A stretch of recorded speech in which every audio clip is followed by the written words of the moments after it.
This application video describes how to cable the Brocade SLX 9140 switch using SFP28 25Gig direct attach passive copper cable assemblies. Connecting the cabling from the server to the switch is simple. SFP28 25Gig direct attach passive copper cable assemblies simply are connected from the SFP28 port on the server to the SFP28 port on the switch.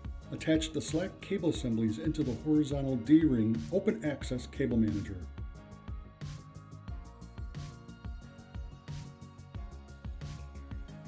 When dressing the cables, make sure to attach with tack tie hook and loop cable ties to the vertical in-cabinet cable manager.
We hope this video has provided helpful guidance for installing this switch. For more information, please visit our website listed here.